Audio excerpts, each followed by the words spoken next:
This is a Much Music special presentation. Looking so pretty on us, got me looking so crazy on us. Get to bring me a more, I've been doing it too much. Check on me tonight, baby, it's serious deja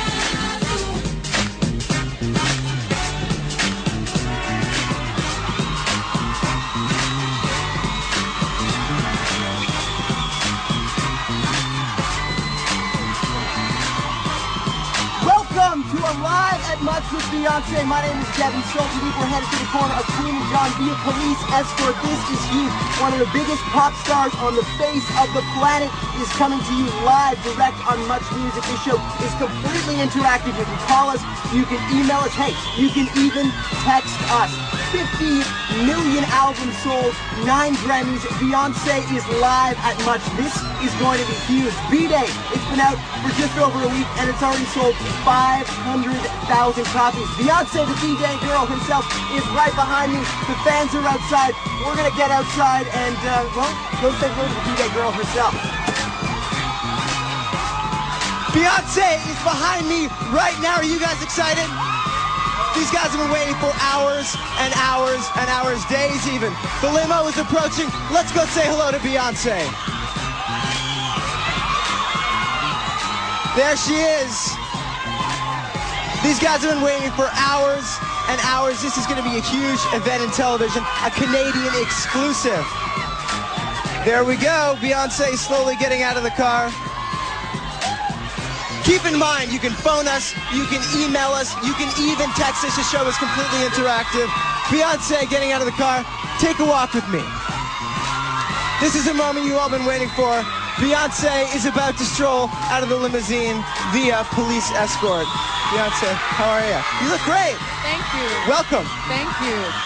We are going to come back outside, but you want to take a stroll inside with me? All right. These people are waiting for days and days.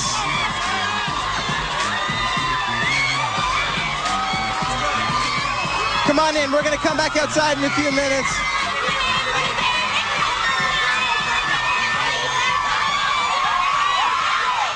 We are going to come back outside, but if you just want to join me. All right. Beyonce is here live at Much.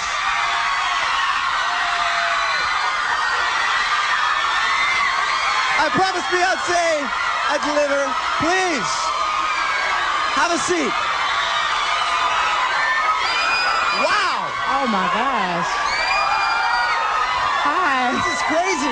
I know, it's amazing. They're crying. She's here for the full hour, guys. On behalf of everyone in Toronto, welcome. Thank you. What Welcome a to Much welcome. Music. Thank you. Now you're here in celebration of B-Day. Yes.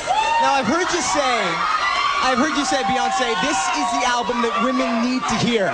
Definitely. Why? Because this album is for all women out there that need to hear something that will give them strength and empowerment. And it's a song for everyone. It's a song about, there are songs for love, people in love, women in love. There are songs for women that need to hear those songs to kind of give them the push to get out of a bad relationships. There are songs that are passionate. There are songs that are aggressive. There are songs that are vulnerable. It's a song on there for every woman in any phase of a relationship. Do you feel like women have a lack of this kind of music out there to relate to? No, there are a lot of strong artists that have songs that empower women. But I think one of our specialties as far as Destiny's Child, Independent Woman, and Survivor, and The Writings on the Wall, all those songs women could appreciate and men could appreciate, because if you want to know how we think, you have to hear records like this. So it's a window into your personality. Oh, definitely. A lot of the records are not about my life, and not they're about my friends' lives or women around me, and I thought it was important that I didn't do the same album about love once again. I thought it was important that I had something, with a variety of different things that everybody could relate to. Another really interesting thing about this album is you kept it secret from everybody. And I wonder what you were hoping to achieve by just keeping it secret from your label, from your management. I didn't keep it secret because I, was rebelling or trying to prove something. It wasn't even a secret. I just didn't tell anyone because I didn't know I was going to finish the whole album. And I didn't want any expectations. I didn't want anyone to kind of put a deadline on the album. And I thought, I wouldn't put an album out until 2007. So I said, let me just go in the studio. I'm going to call producers and see if they're available. And we're just going to play around and have fun. Just so happened we were in the zone and we recorded a lot of songs. 2 weeks. In 2 weeks. How do you do that? Well, 2 weeks.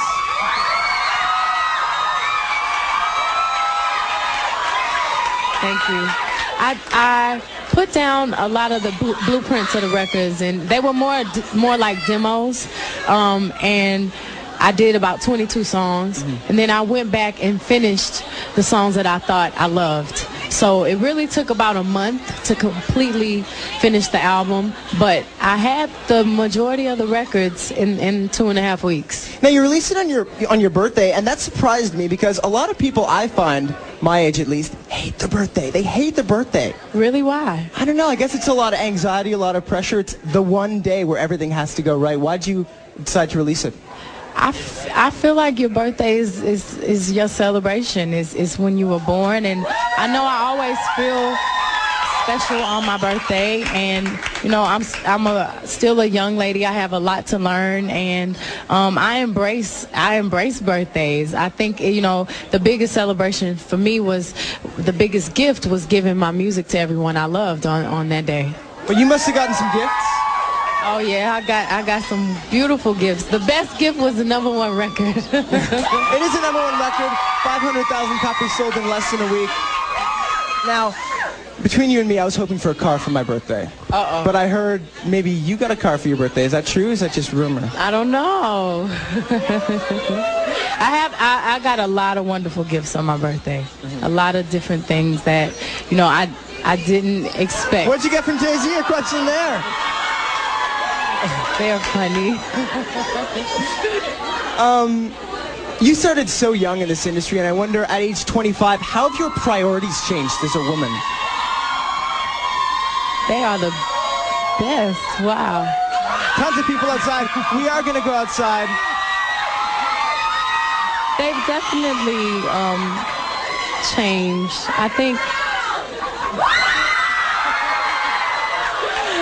think now, instead of quantity, it's all about quality and making sure I'm a lot more specific about the things that I do, and make sure I'm not afraid to grow and take a risk and be innovative. And I always try to top what I just did, and I never want to do the same thing twice. Do you think that sort of thing comes with age, or do you think there are some key moments that kind of taught you lessons along the way? Well, I feel like I've always kind of been that way. I've always tried to be a leader. I've always tried to challenge myself, and I get really bored easily, and I know when I don't work hard for something, I don't appreciate it the same.